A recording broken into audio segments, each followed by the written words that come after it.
Hello, and welcome to today's webinar. We're really happy you all can join us. My name is Naya Hyde, and I'm the Marketing Assistant for K-12 Education Products here at Book Publishing. Before we start, I'd just like to go over a few housekeeping items. You'll be muted for the webinar, but if you have any questions during the presentation, please type them into the question box. We'll take these questions after the presentation during the Q&A portion of the webinar. For the presentation, you also might want to minimize the GoToWebinar bar on your monitor so you can see more of your screen. You can do that by clicking the orange button with the arrow in the top corner of the control bar. If you need to enlarge the bar again to ask a question, you can just click the orange button again. If you experience any audio issues at any point, you can switch the phone by clicking in the audio section of the webinar panel and using the dial-in information provided. Also, we are recording this webinar. Everyone who registered for the event will receive a link to the recording in a follow-up email tomorrow. During today's presentation, Jen Alexander will reference content from her new ebook, Supporting Students and Staff After COVID-19, Your Trauma-Sensitive Back-to-School Transition Plan. This reader-friendly blueprint helps make the return to school as smooth as possible for everyone involved. In this ebook, you'll get timely, adaptable guidance on designing and implementing a trauma-sensitive transition plan that puts relationships first, prioritizes emotional and social support, breaks down barriers to learning, and empowers everyone in your learning community. You'll also find simple, specific activities and strategies for helping every student and staff member feel safe, be connected, get regulated, and get ready to learn. To learn more about the book, you can visit the URL shown on your screen. I'm also happy to announce that Book will be giving away 3 copies of Jen Alexander's new ebook, Supporting Students and Staff After COVID-19. Winners will be randomly selected from today's live attendees and notified by email after the webinar. To increase your chances of winning, please be sure to submit your questions in the questions pane throughout the presentation. We also wanted to mention that at the end of the webinar, you will be prompted to complete a short survey.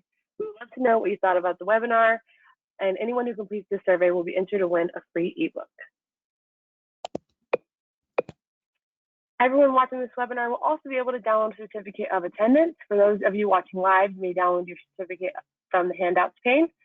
Live attendees will also be emailed their certificate in the next 24 hours. And for those of you who are watching this webinar as a recording, stay tuned at the end of today's webinar to learn how to access your certificate.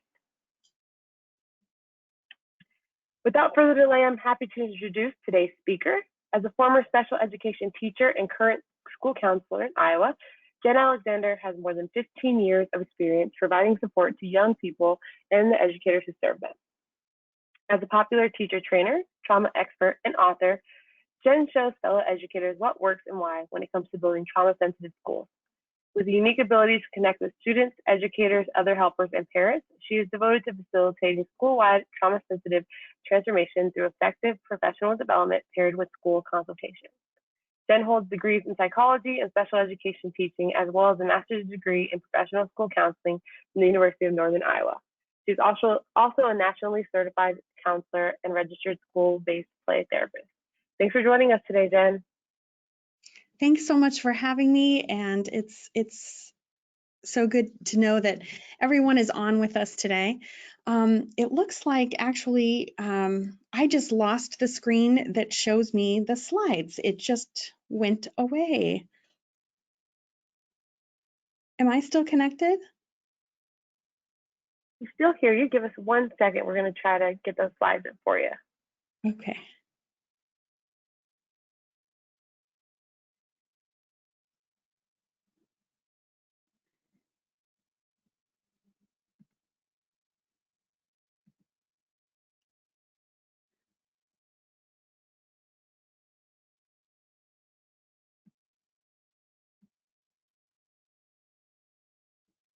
There we go. They're back. Awesome. Thanks, Perfect. everybody, for joining us today. We are so glad that you are here in this fall of back to school that is just really like none other that we experienced before. Here's where we're going to start today.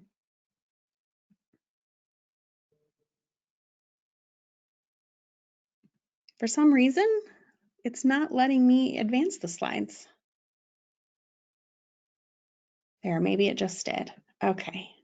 I would like you to think about how concerned do you feel about trauma's impact on students? And I want you to, we're going to compare this from before the spring of 2020 to right now. So for this first one, I want you to think about how concerned did you feel on a scale of 1 to 10 about trauma's impact on children before the spring of 2020, with 10 being high and 1 being low. You can mark it on the poll.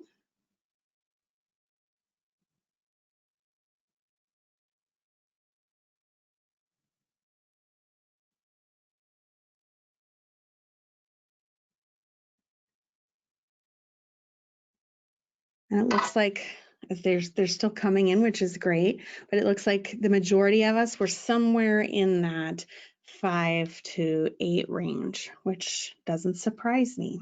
All right. Yeah, the majority in the 5 to 6, and then quite a few in that 7 to 8 range too. Let's now look at, we're going to do another poll, and I want you to think about, how about right now? How concerned do you feel about trauma's impact on students? Same scale of 1 to 10. Go ahead and mark it.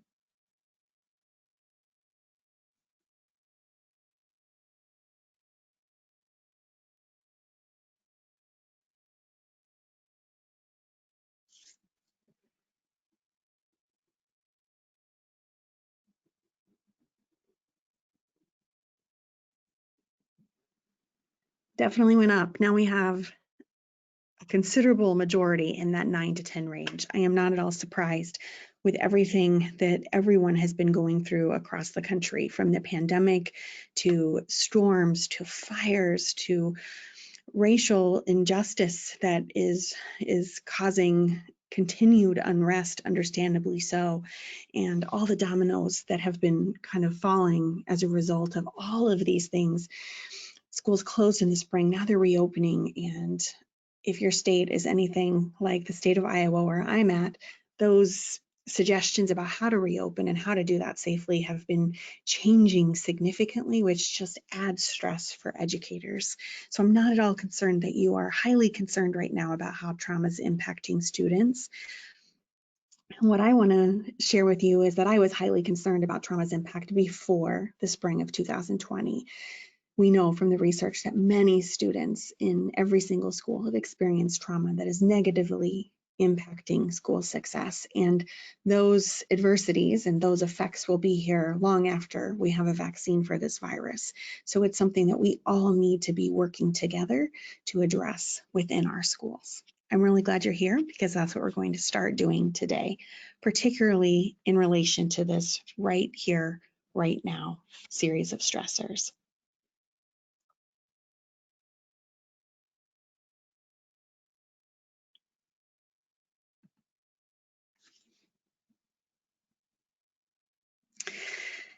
As Naya explained, I am Jen. Most people call me Miss Jen, and you're welcome to call me that as well. When you are born in the 70s, and everywhere you go, there are Jennifers, Jennies, and Jens already, which is exactly what happened to me.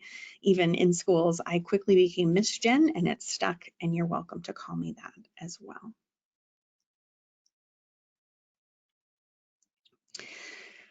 I would love to know more about your role. I have over 20 years of experience in schools as a special education teacher, and then the majority of my years spent as a professional school counselor.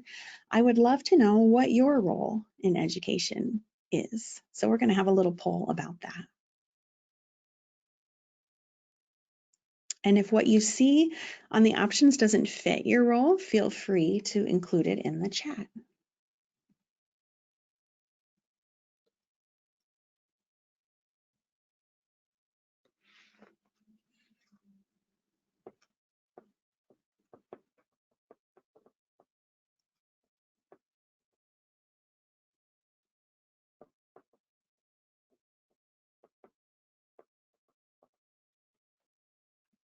All right.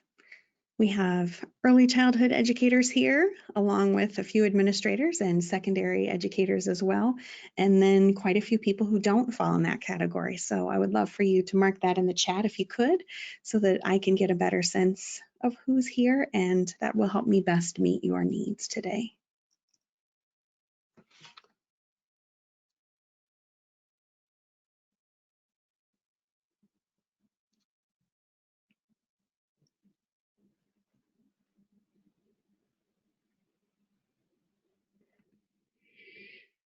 Our time together is just about as much about taking good care of you as it is thinking about how to take good care of students. So as we go through this topic of stress and trauma, knowing that it's affecting each of us differently, if you need to take a break or not participate in a chat question, that's just fine. I want you to take care of your needs today. We're going to start with a grounding exercise. And there's a couple of ways you can do this. If you've been on a webinar with me before, or you've attended one of my trainings, this might be familiar to you, and that's okay. It's okay for this to be a practice that we revisit together. You can do this in a couple of different ways. You get to make a choice about what's best for you. You can ground yourself to the space that you're in by looking around the room, noticing colors, textures, just maybe things that are pleasing for you to look at or that hold meaning for you. For me, I can look out my window and see, although it's raining where I am today, I can see the trees, which is often very grounding for me. You can also ground by going more inside of yourself, taking some belly breaths in through your nose, out through your mouth. You can also rub your hands together until you get some heat going, and then feel that on your heart. That is your passion, your energy. You're alive and you're here for a reason. So let's just take a moment for you to choose one of those things. And if none of those sound helpful, you can also scroll on your phone.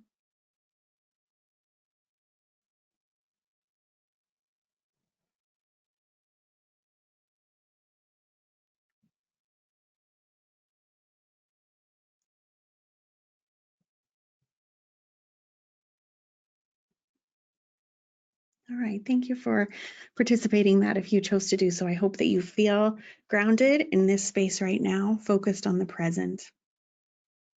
As much as you can, help yourself come back to this place anytime you need to as we're working together today.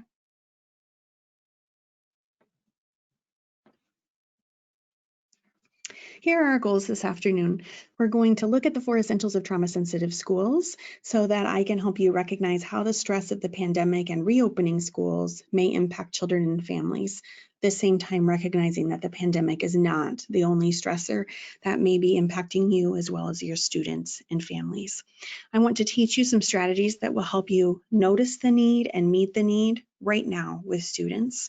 And we'll practice using words of encouragement and some possible imagery to help you focus on your self-care. If you learned something today that is a takeaway that you would like to tweet out, you're welcome to tag me and use that hashtag if you would like. I love seeing what your takeaways are from when we learn together.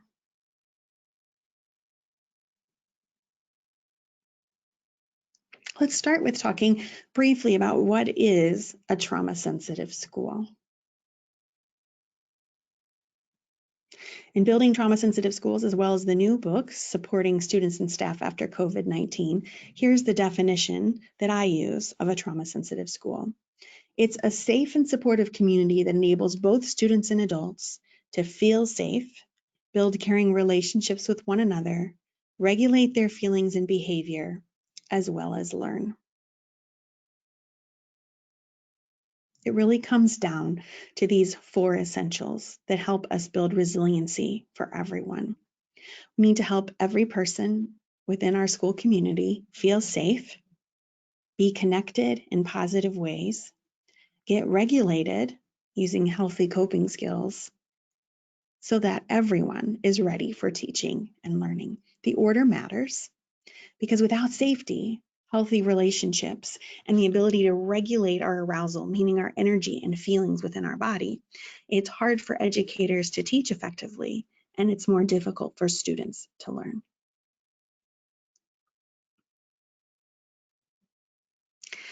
As we think about this pandemic and the other stressors that have been taking place, it's important to note that people can't genuinely feel safe if they aren't actually safe. People can't genuinely feel safe if they aren't actually safe. It's one of my worries about how some states have really pressed the reopening of schools. While I understand it and most definitely want our schools open in terms of the buildings being open so that students and educators can be learning together face to face as soon as possible. If we do that too soon in a way that risks safety, then we're also compromising felt safety and possible trust within the relationships of the school community for educators in terms of their trust with one another and their leaders, also with families and students. And that sense of safety, that sense of being able to trust one another is so important, not just for right now, but for the long haul and the long-term learning that must be our priority together.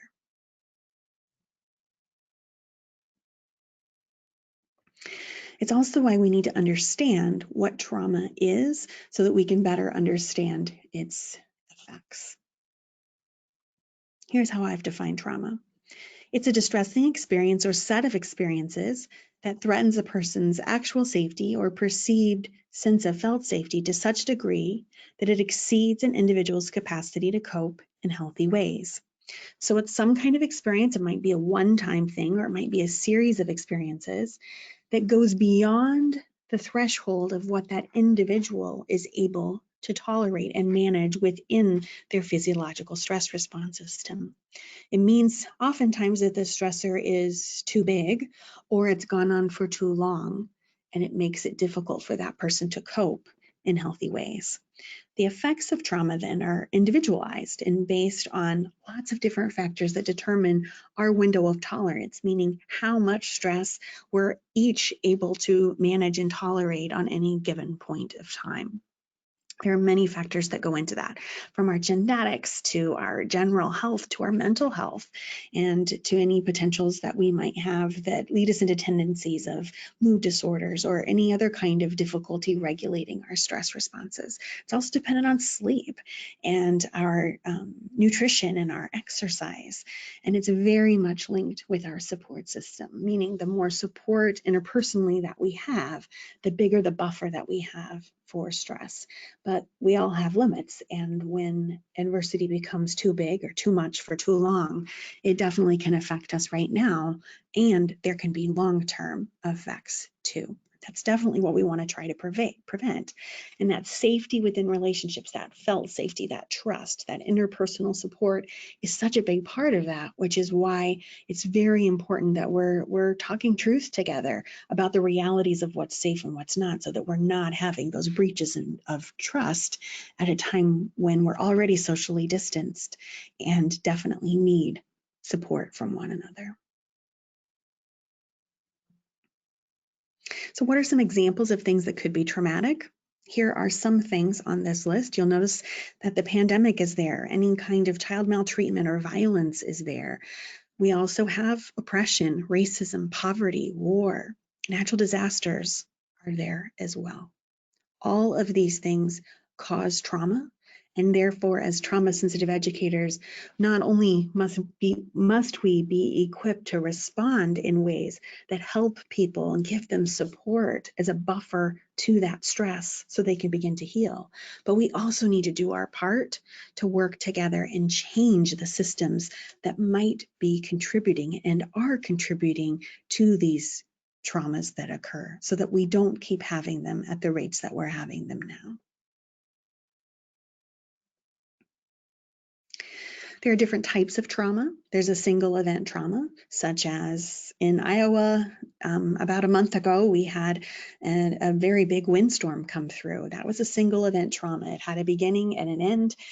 It caused significant damage, not only physically into people's homes and communities, but also emotionally as well. We have what's called developmental trauma, which is repeated trauma, usually that occurs within the first years of life, that birth to 3, when the brain and nervous system are developing at high rates of speed.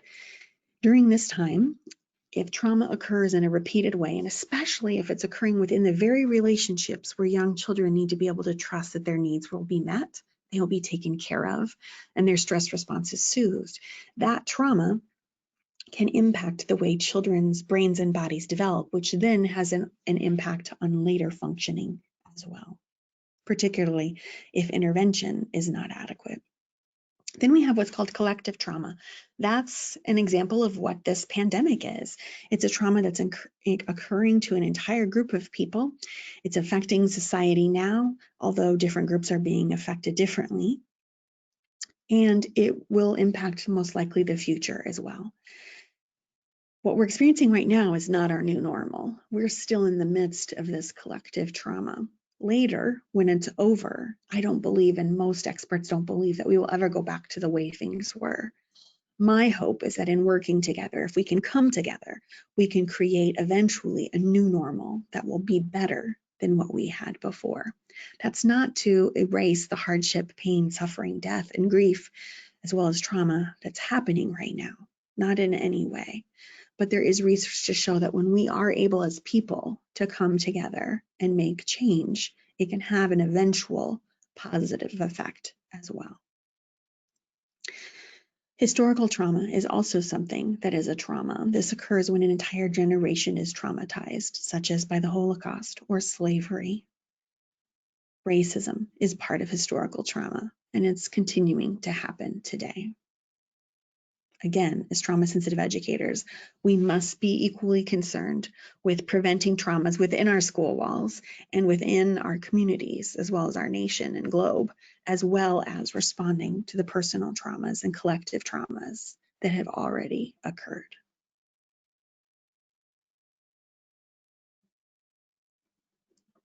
As we think about that, we know that trauma impacts people physically. It changes the way the brain functions. It impacts emotions, behavior. It impacts cognitive capacities as well.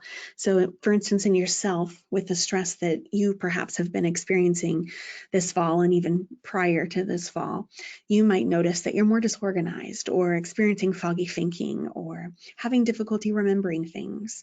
All of those executive function difficulties are common when we're under big stress, and they're common for youth as well. So it's something we need to be prepared for, not just the physical reactions in terms of heightened stress responses and the big emotions or the shutdown of emotions and behaviors that may accompany that, but also the cognitive difficulties, which obviously will have a big impact on how students learn within our school settings.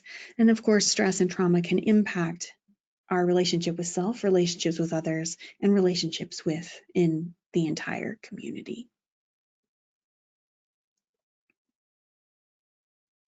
As I said, you cannot be a trauma-sensitive educator without fighting for social justice, equity, and inclusion.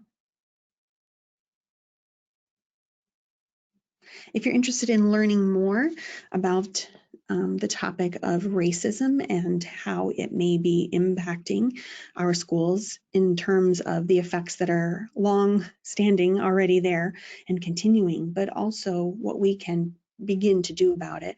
These are 3 resources. They are not the only 3 that are out there. There are so many very good resources that we all need to be utilizing and tapping into, but these happen to be 3 of my favorites. Bettina Love from Harvard wrote We Want to Do More Than Survive. It's just a brilliant read about our need to pursue educational freedom together. Rebecca Atkins and Alicia Oglesby wrote Interrupting Racism, which is a book focused on school counseling. It has very practical suggestions about how we can interrupt racism within our schools. One of my favorites is Tiffany Jewell's This Book is Anti-Racist. This is a new book.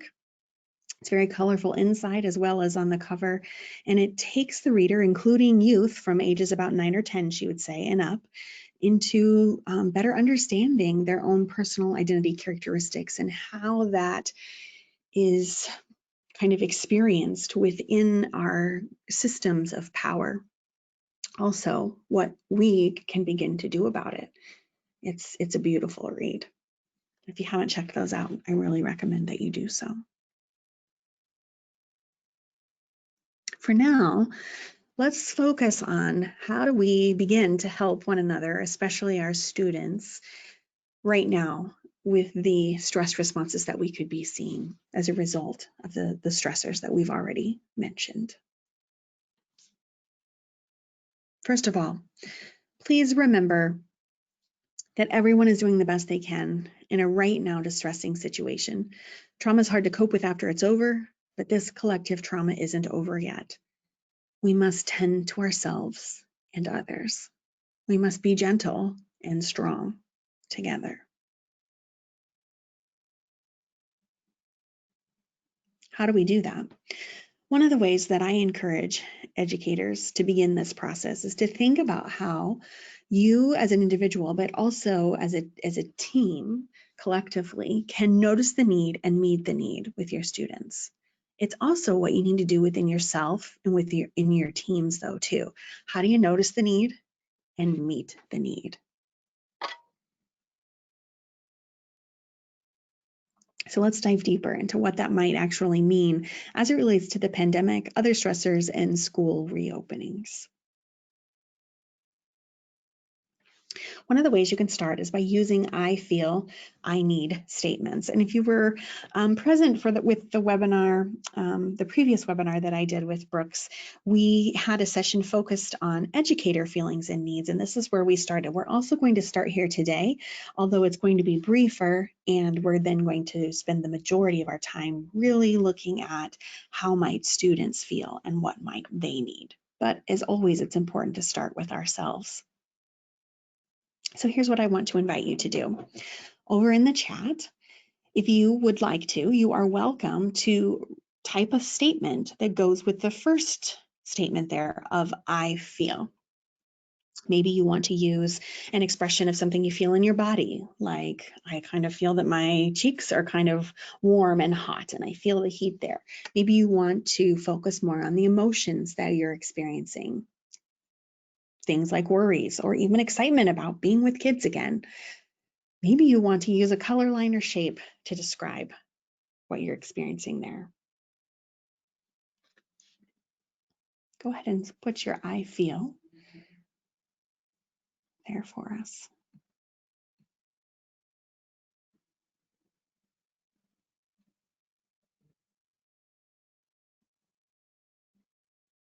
All right, I'm seeing a lot of worry, anxiety, and overwhelm being described.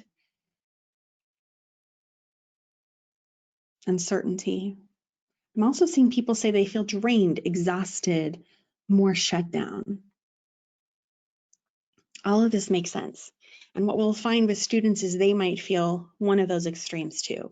With stress responses, we can feel like our body is pushing on the gas pedal and we feel big energy or anxiety, hypervigilance, overwhelm. What also can happen in response to stress is more of our body pushing on the brake pedal, more of a shutdown. Sometimes that happens after the gas pedal's been on for a significant period of time, and just based out of exhaustion, our body is pushing on the brakes. Other times, our bodies push on the brakes as an initial response, but it can lead to more of a numbness, not knowing what to feel, exhaustion, and a general sense of feeling disconnected. I want you to know that both of these types of responses, and even the combination of the two, is understandable. It's also understandable in our students and their family members as well. We're going to move to the next statement now. Same thing. Please use the chat to tell us what is it that you might need if you want to share that. Maybe it's something you can get right now. Maybe it's not, but it's still good for you to tell us what you need. Oh, I'm so sorry. What is it that you might need?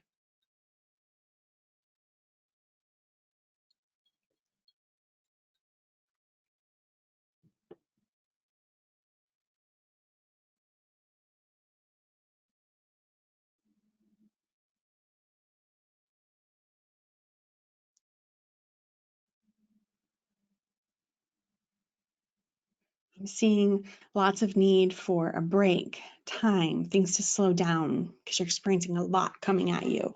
Or maybe you just need a break from what you're feeling inside. I see people saying they need an end in sight. When will this be over? And some sense of direction and how to get there, as well as more information to make this more predictable.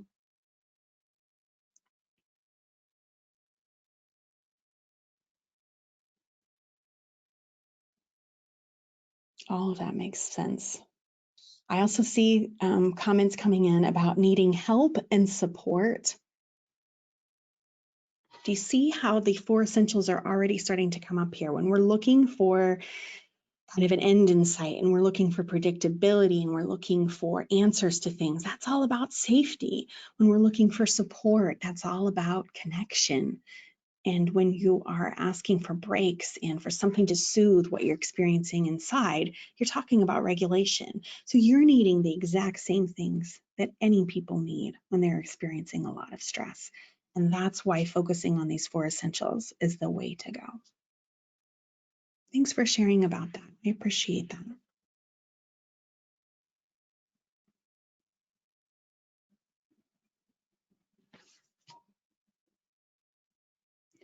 It's important that we start with ourselves because we must inhale care for self in order to be able to exhale care for others. That's really something that has helped me better understand the importance of self-care, that it really is about a rhythm of breathing in and breathing out. You can't exhale all the time. We must be well to do this work well.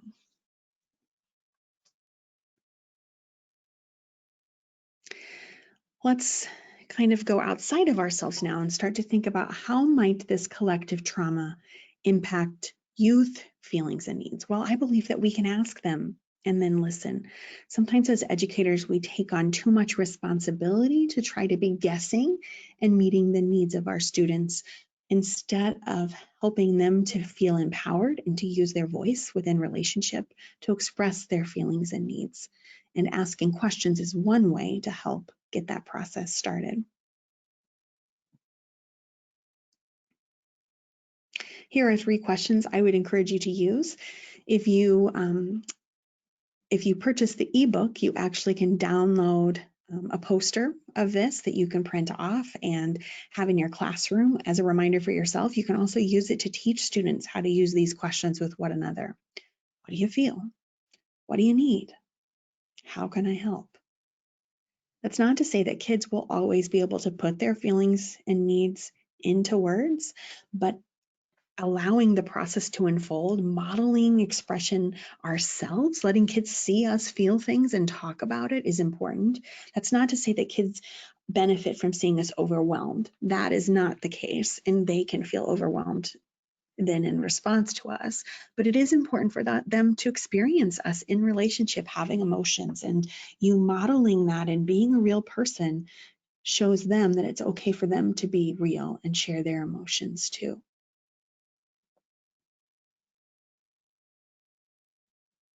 So what might you tell us? What might youth tell us if they could? Here are some things that might come up and that you can somewhat predict. In terms of feelings,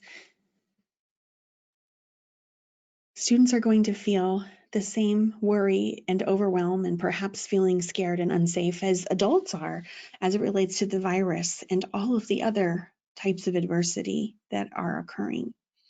This will be even more increased for kids if they care about someone who's an essential worker, including educators. I say that because I think sometimes we underestimate how students may worry about us. And one thing that we need to know about youth who are worried about adults they care about is they often will not share that with the adults they're worried about. So if you have a child who's worried about a parent, for instance, they may not tell that parent they're worried about them because they don't want to worry them. In the same way, they might not tell you as a student that they're worried about you as an educator. And so it's important that we know that that could be there. Perhaps even say things to kids like, there might be lots of different worries that you have. What are some of those worries? If you'd like to share them, you could. And you might even add to the list and say, I wonder if there might be kids who are worried about this or worried about that. Now, how you set this sharing up is really important. We don't want to force kids to share. We don't want to force kids to talk about or focus on any particular type of stressor, but in opening it up in an open-ended way, saying kids have lots of feelings. Let's read a feeling book and let's talk about the kinds of feelings that kids in 2nd grade might be having or kids in 8th grade might be having and make a list. It's important that you put some boundaries around that sharing, just like I did with you in the chat. I didn't let stories be told in long, drawn-out fashions that just kind of ended up in what I call a stress dump or a trauma dump, because that can lead to emotional contagion, and that's not helpful. But what we want to do is invite the sharing and let kids decide how much or how little they want to do that with their peers. These reactions, just like it can for us, can lead to big feelings or a shutdown, that gas pedal as well as the brake. And it's important to explain that to youth, to say things like, sometimes people's bodies don't know what to feel at all. And they might notice that other kids or other people are feeling big feelings, but inside they don't really feel anything. I want you to know that that's totally normal. That can happen when we're under big stress like this. It doesn't mean that you don't care. It doesn't mean that you're not you're not reacting because you don't have the same feelings that other people do. That's a natural response too.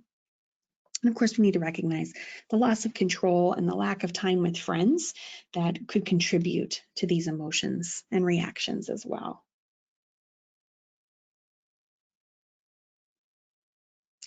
As I mentioned, adult stress will impact students too.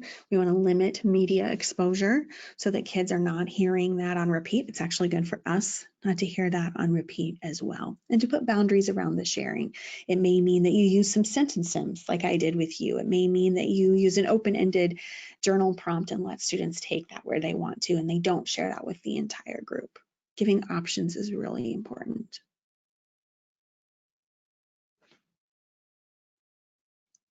Because this is a virus that's causing this pandemic, it's important to understand and help children understand that their reactions to stress may be physical in nature. So we get tense, it can give us headaches. Our digestive system shuts down as part of our stress response. And so that can lead to tummy troubles as well. Students may think they're sick, may think they have coronavirus, and may become even more worried as a result. So it's important to teach them that those responses could mean that they're sick. It could mean that they're worried. And if it's more of a worry, if we can rule out the sickness part and we understand that it's most likely a worry, what they need is different than if they were actually sick. Another thing that we can do is differentiate between sickness and illness. It's a way to give a little bit of separation between what a child might be feeling with a typical cold that makes them sick, like everyone gets sick sometimes, and what someone might experience with the illness that comes from coronavirus. It's also okay to let children know that if they're worried about the virus, that it has impacted children differently than adults in a lot of cases. We can't minimize, though, the worry that that creates for children in terms of their worry that they will give it to somebody they care about, whether that's someone at school, like an educator, or a family member at home. All of these things can lead to mood changes like irritability, boredom, and boredom is often that expression of that shutdown kind of experience. They're just not feeling anything. And so they might say, I'm bored, because they don't have the words to explain it in a different way. This can contribute to behavior changes. Again, that overreacting or underreacting to things. We can see relational changes as well, more of a clinginess. I'm afraid to separate because I'm scared.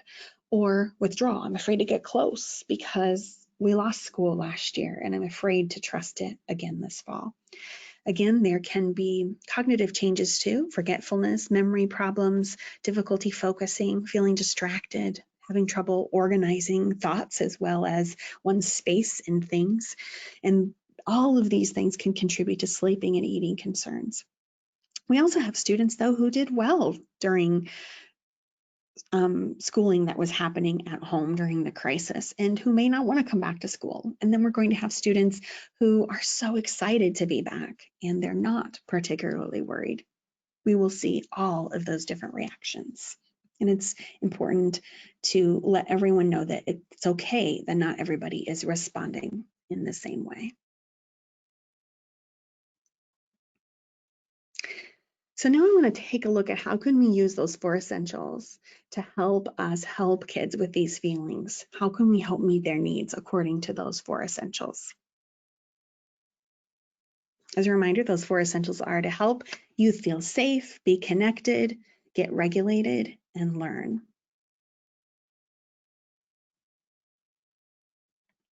How can we help kids feel safe?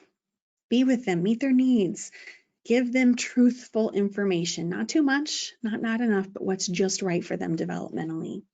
Tell them how school will be safer, what adults are doing to make school safer than not, and what they can do to help make school safer too. Tina Payne Bryson has talked about this herself since the coronavirus pandemic has unfolded. She talks about how if we say to kids that we're here to keep them safe, that we might not be able to follow through on that. That's not actually the truth. And so it's better to say, here's what we're going to do to keep one another safer than not. We're telling the truth. We're still able to highlight the good things that we're doing, and it's not lying to kids. How do we help kids be connected?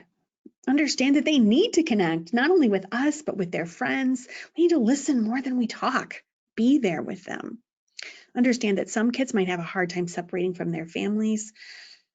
Others may not have any problem with that at all. Some students will be eager to connect with other adults at school as well as friends. And then there might be students and children who need support because they're a little out of practice in terms of their socialization with others. It's important that we recognize that as a skill issue and not as kids being misbehaving. Then to help kids regulate, those routines are so important. We know that in education anyway, but during a difficult time, a stressful time, the routine can be the familiar thing that feels safe to all of us. And so the more we can build that, the better. It will take kids longer to learn these new routines because of the stress and because the routines are also different. So we need to be patient with that. We need to help kids with their feelings, give them support, but also set boundaries. Sometimes when we know that students are worried and under stress, we want to be more lenient with them, but boundaries give us safety. That's true for adults and it's true for youth as well. We need to comfort kids in the ways that work for them and realize that school may be overstimulating, which means we need downtime. Perhaps look at slow starts to the day. Look at how can we build in more time for reflection and quiet reading or lights down and music playing. How can we use music throughout the day to help build a rhythm of regulation? How do we have more hands-on sensory activities? How do we have kids playing, even though there may be restrictions on what's allowed? How do we still encourage play? Because all of these things are critical for healthy development of regulation, but they're critical for regulation in the moment as well. Adults will need it too. And that also means that you need to recognize that stress and anxiety and worry often cause people to need more sleep, and that can be at a time when it's hard to sleep. And so it's really important that you do what you need to do to prioritize sleep for yourself and your kids, because not having enough sleep will take a toll on your stress response system as well as your immune system, just like it does for everyone else. And so we really have to prioritize slowing things down, building in time for rest, because if all we're doing is going at this fast-paced speed, that just mirrors the anxiety and the hypervigilance that feels fast inside of us, and we need to purposely slow things down. So how do we do that? We slow down how we walk, how we talk, the rhythm of the day. If there are things you can take off your plate and take off your family's plates and take off kids' plates, please do it. Whatever we can do to slow things down and make a more relaxed pace will help everybody get regulated.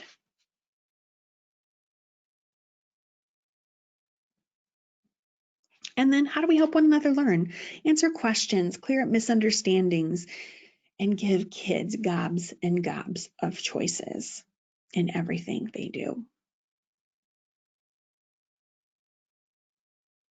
We will get through this together, one step at a time, by feeling and dealing with stress responses in healthy ways as much as possible. Will you always be able to do that? No. There will be times that you or others may be overwhelmed or completely shut off to what you're experiencing. That's not your fault. It's not others' fault. It means that each person is doing the very best they can.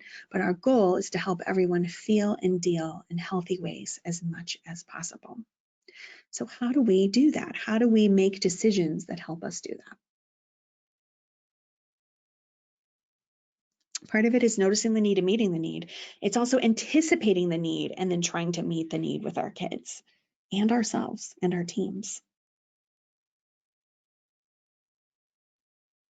One of the ways that I encourage that in the new book is by teaching children at the elementary and preschool level by focusing on a unit that helps build community around the book Swimming by Leo Leone. It's one of my favorite books, and it's all about this school of fish, including Swimming, who's there on the front cover, who've experienced a scary event with a big tuna fish who scared some fish away.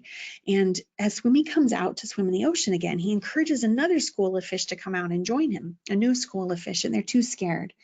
And Swimmy is a leader. He ends up teaching this school of fish how to swim together as one big fish and scare the big tuna fish away. And it's a beautiful metaphor for how, if we are able to come together and tend to each and everyone's needs, including everyone in that process, we can be stronger through this. And so in the book, that's a picture of everyone swimming together. And I think it's a powerful image that we can draw upon to help ourselves feel and deal with this series of stressors that we're experiencing. There are lessons in the book that teach you how to use that book, discussion questions, activities, breathing exercises to help everyone regulate and have discussions around these feelings and needs so that you can build a community within your classroom, whether it's online or face-to-face, that can help meet everyone's needs. What are some things that nobody needs? Racism is not needed and harmful. That means we don't call this the Chinese virus, and that we are aware that that could be happening within our communities and that we need to actively prevent and stop that if it is. It also means we need to avoid pandemic themes, meaning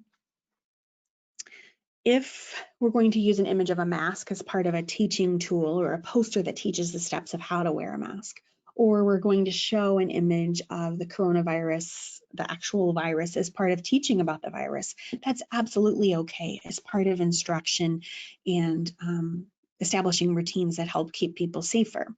What I want you to avoid, though, are using cutesy kinds of masks or cutout viruses shapes as part of a bulletin board or as part of a name tag, unless it has a particular instructional component. Because what we don't want to do is make light of the trauma that's being caused, even if people you think in your classroom aren't particularly individually impacted. You won't always know that, and it's not something that you actually need to know in order to be trauma sensitive, that we need to treat everyone as if they are, because that's good for everybody. So what I want to end with today are some questions that you can ask yourself as you come up with ideas and things that might come up throughout the year to help you make decisions, because we could have a really long list of do's and don'ts, but that in itself is overwhelming.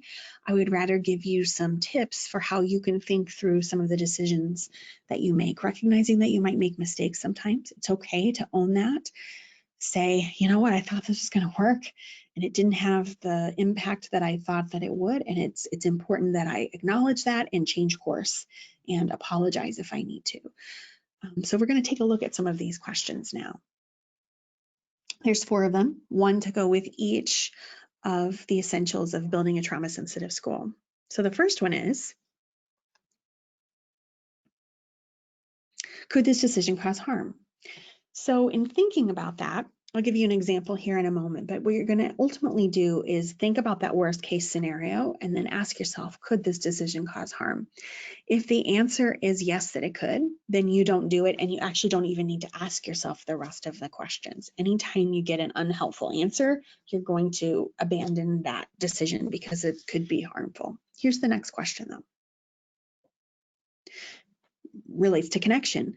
Would this tend to people's right here, right now feelings and needs? Is it a way that's going to help notice the need and meet the need or not? Then,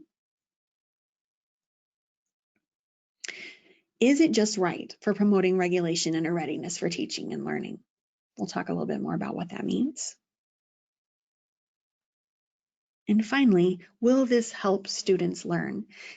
And even if it's not right now, is it helping us move towards that eventual learning when needed? Let's take a look at each of these individually. The first one, could this decision cause harm?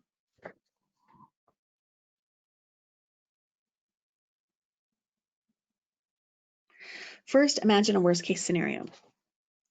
So let's imagine that in light of the pandemic, a worst case scenario could be that you have a student in the classroom who's experienced the death of a loved one due to the virus, but has not shared that. No one has shared that because either they're just a very private family and don't choose to share that at school, or maybe the child just wants school to be that safe haven where they don't have to think about their grief. Either way is okay. We are not entitled to people's trauma stories. If people choose to share that with us, that should be their choice if and when they want to. So the worst case scenario would be that someone is in your class who's experienced this grief, is experiencing this grief, hasn't told anyone. If what I'm about to do could cause harm to that student, then I don't want to do it. For instance, having a writing prompt such as write about the best thing that happened to you during COVID-19. Could that be helpful to some kids? Yeah, it might. But if we imagine this worst case scenario, could that harm a student who's experienced grief, is sitting in the classroom, no one knows about it? Absolutely it could. It's making light of a very traumatic situation for them. So with that in mind, that decision could cause harm, and we shouldn't do it. We shouldn't give a writing assignment like that. Now, if someone has an open-ended writing assignment and they choose on their own accord to write that as an individual, that's okay because they made that choice. We're not assigning it or forcing it. Here's the next question. Oh, before we get to that, I forgot about this slide. So we want to help one another be safe and feel safe because that helps us learn. And there's actually tips for using this sentence with students in the book and how you can teach them to think about what will help people be safer and feel safer together, and giving students an opportunity to share that with one another too and set some boundaries around things that will help them feel safer. Let's go to the next question. Would this tend to people's right here, right now feelings and needs? So some people might think, well, if I bring up the virus, if I force that writing assignment, that's bad, then maybe I shouldn't bring up the virus at all. But avoiding people's feelings and needs isn't the answer either, because as humans, we need support, and that's part of what's going to help us through this. So what's important to do is to allow and invite that expression, but in a very open-ended way so that there are choices embedded in everything that we do. So in terms of that, if you just ask kids to express feelings that they might be having, they can decide if those relate to the virus or not, and if so, if they want to share it or not. You can also, as Alex Chevron Renee has explained, you can ask students and give them an opt-in option that relates to a stressor. For instance, you could, if you're writing a how-to paragraph, for example, you could say, here's some options for your how-to paragraph. You could write about how to make a pizza, how to safely wear a mask, or how to plant a garden.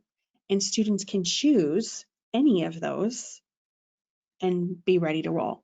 What we don't want to do is assign it and expect kids to let us know if they need to opt out, because that forces people to have to share and be vulnerable in a way that they might not want to do, and that might be really hard for them to do and not at all helpful. And so we want to embed choices that allow for opting in instead of opting out. Let's go to the next question.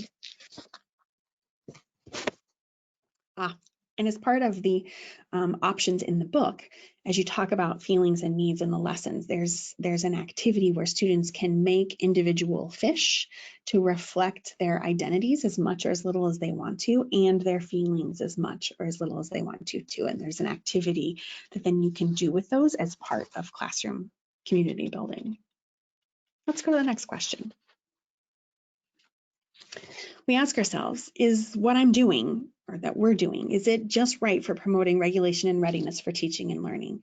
So that means we have to think about what's too much and not enough for the group, what's too much and not enough for the individual, and how do we help that be just right, recognizing that different people will need different things. So one way that might look is that there might be a classroom check-in that's used to help students express how they're doing in a very open-ended way, and that could help students be referred to a school counselor as needed, and then allow that professional, that school counselor or other mental health professional, do that deeper exploration about those feelings and help with those stress responses. So on the next slide, you'll see an example of a check-in, and that's something that's actually included within the download materials as part of the new book as well. Last question is learning. Will this help students learn? Means all kids. Is it going to help all kids learn and access the opportunities, services, and supports that they need for an appropriate education, recognizing that equity and inclusion must be centered? So how do we use the MTSS framework to help kids is what this is all about. And there are some suggestions throughout the lessons in the new book that give ideas for this in terms of how you can help meet the needs of different kids, recognizing that not everyone will need everything in the same way. One of the things that is used throughout the book are journal pages that look a lot like this. There's several different ones that help you explore your feelings and needs. And then the same page might be used in a different way later in the book in the lessons to help kids explore what they feel and what they might need. That's the new book right there. If that's something you're interested in taking a look at, you certainly can. And here are just a list of some things that if you were going to do every activity and every suggestion, they're all very practical things. And if you were going to do all of them, these would be some materials that you would need if you were going to do everything that's there.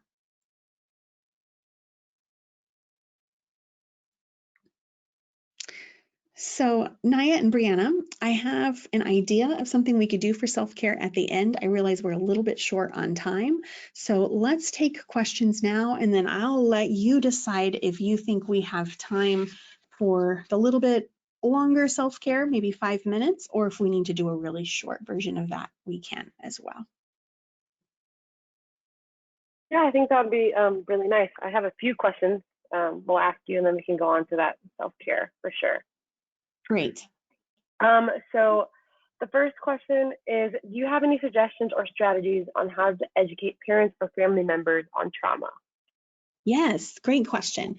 So that feelings and needs, those two slides that I showed you, there's a version of those that come with a new book that's on a handout, and you actually can send that out to families to help them better understand feelings and needs. It has a little bit of information for families. There's also a letter that's included in the materials that you can download that you could send with it. It kind of explains what the lessons are about that are happening at school and how they can be of best support at home, as well as tips for when to reach out and reach back for more support.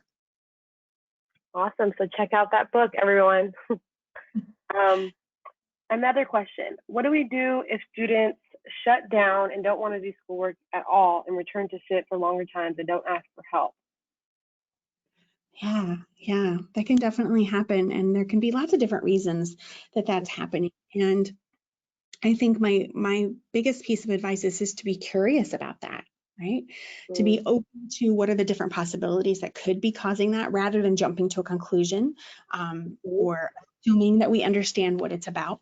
Because oftentimes our assumptions, not always, but often come from a negative understanding. And if you can kind of stop yourself in that process and think, well, what could it be? What could be causing this? You'll better be in a place of being open to possibilities that will help you within that relationship to express that curiosity and to say, hey, I want to understand you better. Let's have a talk about this. I notice this is happening. What can you tell me about it? How much do you understand it, and what would you like me to know? And then together we can work with that student to try to address it together. That's an awesome response. I'll ask you one more question and then we'll start that self-care. What are some strategies that teachers can use when they have their own trauma that they're dealing with and trying to support children who are also experiencing trauma? Yes, I think that that's happening for so many educators, probably more than not right now. And I think it's important for you to be honest about what you feel and need and to own that with your kids. And of course, that's going to look different with 5-year-olds than it is with 18-year-olds. But to say in words that work for you, we're all going through a lot. I'm going through a lot too. And here's one of the things I'm feeling in myself. Here's one of the things I need. What's something you feel? What's something you need? How can we negotiate that together to work through that and be patient and flexible with one another, recognizing that we all need that grace? Awesome. I think that's all the questions we're going to take today. But again, everyone, feel free to continue to share your questions. I think we can go on to the next part of the presentation. Thank you. All right. So here's what we're going to do. I'm going to invite you to participate in this as much or as little as you'd like to. We're going to have a guided imagery script, and I invite you to just sit comfortably wherever you are or stand if you'd rather. You can close your eyes if you want to. You can look at something again back in your environment that's comforting and just go into kind of your own space, listen to my voice and see what ideas, pictures, and feelings come up for you as you go into this space that belongs completely to you. Let's see what comes to mind for you today. The goal of this is to help you think of things that will be helpful to you, nothing harmful. In real life, maybe you like to swim, or maybe you don't. For today, I want you to pretend that you are swimming or riding on something with ease in the ocean, and anything you need to help you is there helping you. You're breathing comfortably, even if you're underwater, and moving freely because you're safe and not afraid. The temperature is just right, not too warm and not too cold. The sun is shining, and you can feel its warmth as it lights your way. Take a few moments to glide through the waves and notice what's around you. What do you see? Are there special colors and shapes? If so, what do they look like? Also, what do you hear, if anything? And what do you feel? Is there anything you can taste or smell? How does your body want to move? Go ahead and move it in those ways if you want to. Imagine coming upon a large movie screen in the sea. I know it defies logic. A movie is playing on it. You watch for a while and see that it's a movie of your life over the last few months. You see what things were like for you before schools closed, as you received news about the closures. Afterward, as you coped with big changes into the summer, and now as school is starting back up again. You see the energy you put into all the things, the emotions you have felt, and the struggles as well as any good things you've experienced. Try not to criticize the person on the screen. Instead, appreciate all they've been through and gotten through while doing the best they can. What do you want to say to that person? How can you nurture and support them now and in the future too? How can you show gratitude for doing their best in this hard time? Now pretend that someone joins you. They smile warmly all the way to their eyes and give you a beautiful gift that is wrapped in a very special way. There are plenty of gifts in this special place for everyone. Open yours. Maybe you rip it open quickly because you're excited, or perhaps you take your time. Either way is okay. Your gift honors your strengths, your very gifts in this world. What is it? How does it make you feel? And how will you use it to make the world a better place for yourself, your people, and others too?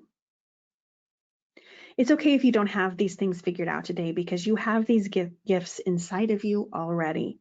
Anytime you want to, you can think about them again and draw upon them.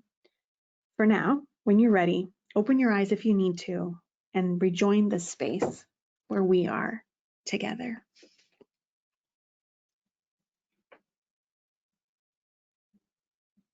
Thank you for participating in that. We can go to the next slide. If anybody wants to put words of encouragement that you said to yourself or words of encouragement to others in the chat right now, you can do that. And if you don't want to, if you want to keep those just for yourself, that's okay too.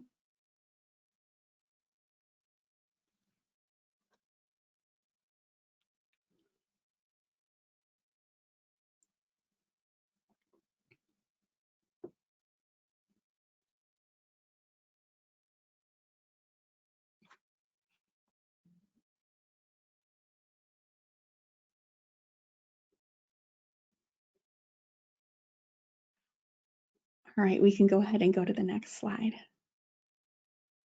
I'm just seeing people say thank you and some other words like that of support to themselves and others. We can go to the next slide. If you are interested in learning more with me, I would love to have you. I have several opportunities coming up that you absolutely can learn more about and join if you would like to. On Saturday, October 10th, I will have a morning session and an afternoon session. You can choose one or the other, same content both times, that's focused on helping kids get regulated when they're stressed. These will be new ideas that will be presented to help you very practically help kids get regulated, particularly if they're having stress responses in the classroom. The other thing I want you to know about is on the next slide, is that I can come to you. I have a level 1 and a level 2, as well as a level 3 training that I would love to bring to your organization to help you not only understand the right now needs of students as it relates to the pandemic and other stressors, but how do we build a system together and how can I help you do that through the MTSS framework that helps meet the needs of all kids, even after this pandemic is over with, recognizing that trauma is always there. As part of that, I have all of those 3 levels available this September on Saturdays online. And the one you need to know most about is this coming Saturday on the 12th of Saturday. It's a 6-hour training with lots of breaks and lots of things built in that help make it super interactive, where I will be presenting my level 1 training to anybody who chooses to register for this online institute. And you can come to all 3 levels or you can come to just one if you want to. But this one is all about, the level 1 is focused on exploring what works and why. So we'll go deeper into understanding how developmental trauma in particular impacts youth at school. And then what are the interventions we can put into place to help all kids, especially as it relates to discipline. So looking at trauma-sensitive discipline practices and how educators can get started with those right now in their schools. So feel free to look into that and register if you would like to. You can also join me online. I have free resources on my website. We have discussions going on Facebook and more on Instagram, as well as Twitter, that you're welcome to join as well. Thank you so much for being here. There wasn't a slide about it, but there's also a training through Brooks on October 29th and 30th, again online, that you're welcome to learn more about and join for level 1 and level 2 as well. Thank you so much for being here. I hope that our paths cross again. I would love to continue to help you, help kids, and support you no matter what. Thanks so much for being here, and please take good care.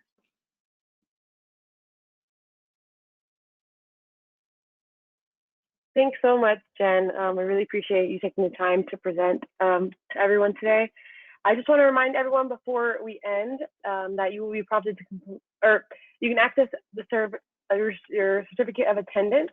All of attendees will be emailed theirs at the end of the presentation. And yeah, let's go to the next slide. At the end of the presentation, you also will be prompted to complete a short survey. We would love for you to know what you thought about the presentation, and anyone who completes the survey will also be entered to win a free ebook. I'd also like to share that we're offering a 20% off discount on our products, including Jen Alexander's book, Supporting Students and Staff After COVID-19, through the end of January. Anyone who watches this webinar or the recording can use the code COFFEECHAT at checkout to receive the discount. If you're looking for more professional development webinar opportunities over the coming weeks, be sure to visit the Brooks Publishing website for the latest additions to our Coffee Chat series. We're hosting chats every Wednesday with our esteemed authors, and we would love for you to join us for more of them. And for additional support, you can visit the link on your screen. On this page, you'll find a collection of recommended reading, downloadable resources, and professional development webinars from Brooks and leading organizations regarding COVID-19. Again, everyone watching this webinar will be able to download a certificate of attendance. For those of you watching live, you can download your certificate from the handouts pane on your GoToWebinar control panel. Live attendees will also be emailed their certificate in the next 24 hours. And for those of you who are watching this webinar as a recording, please follow the link on your screen to access your certificate of attendance. Thank you again to everyone who attended. We really appreciate you spending your time with us today. And again, thanks to Jen Alexander for such a great webinar. I hope everyone has a great rest of their day. Thanks, everyone. Take good care.